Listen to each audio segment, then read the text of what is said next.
The seller wants the highest price. The buyer wants the lowest price. So, how can one agent negotiate for both? Today, we're talking about what you should know before agreeing to one real estate agent representing both the buyer and the seller in a real estate transaction. Hi, I'm Monica Druhi, and on this channel, we talk about everything buyers and sellers need to know about buying or selling a home. Today, we're talking about dual agency. Now, before we get started, I want to make something clear. This isn't about saying dual agency is always right or always wrong. It's about making sure that you understand what it is before you agree to it.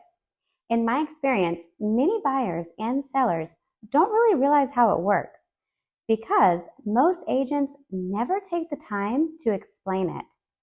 Let's start with the basics. In a typical real estate transaction, the seller has an agent and the buyer has an agent. The seller's agent is hired to help the seller, and the buyer's agent is hired to help the buyer. Each side has someone looking out for their best interests. Dual agency happens when one agent represents both the buyer and the seller in the same transaction. At first, this might sound convenient. One agent, one point of contact, fewer people involved. Simple, right? Maybe. But let's look a little deeper. Imagine a house is listed for $1 million. The seller says, I want top dollar. The buyer says, I want the best deal possible. Both goals make perfect sense. If you're the seller, you want as much money as possible for your house.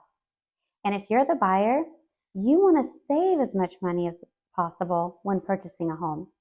Now, let's add one agent to represent both sides. The seller wants the agent pushing for the highest price, and the buyer wants the agent pushing for the lowest price. Can you see the challenge? The goals are different, sometimes completely different. This is where many buyers and sellers start asking questions. Who is this agent negotiating for? How much advice are they giving the other party? And how much can they advocate for me without affecting the deal? These are important questions to ask before you agree to dual agency. Think about it this way. Imagine that you're involved in a lawsuit. You hire an attorney. The other side also hires an attorney. This makes sense. Each person has someone looking out for their best interest. Now imagine one attorney says, don't worry, I'll represent you both. Most people would immediately feel uncomfortable. Why? Because you want someone who's focused on protecting your interest. The other side wants someone who's focused on protecting theirs. Real estate is different from a lawsuit, but the example helps explain why some people are uncomfortable with dual agency. Both sides have different goals. Here's the part that many buyers and sellers never hear. When dual agency is involved, the agent's role changes. The agent has responsibility to both parties.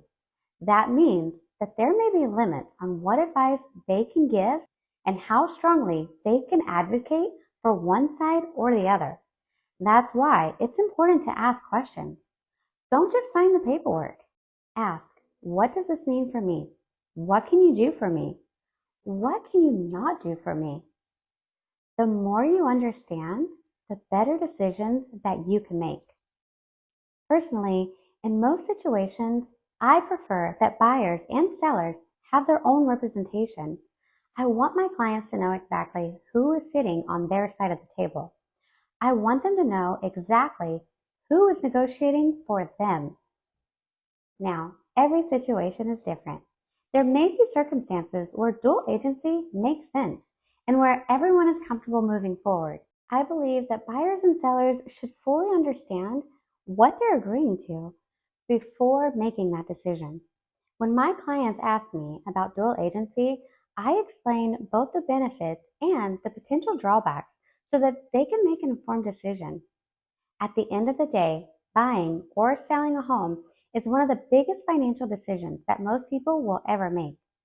And before you agree to dual agency, make sure that you understand exactly what it means, how it works, and what it could mean for your transaction. Because the more informed you are, the better decisions you'll make. If you're thinking about buying or selling a home and have questions about representation, negotiations, or how to protect your interests throughout the process, I'd be happy to help. And remember, before you sign anything, make sure you understand exactly who is sitting at your side of the table. If you found this video helpful, make sure to subscribe because every week I share real estate insights and strategies to help buyers and sellers make smarter real estate decisions with confidence. Thanks so much for watching, and I'll see you in the next video.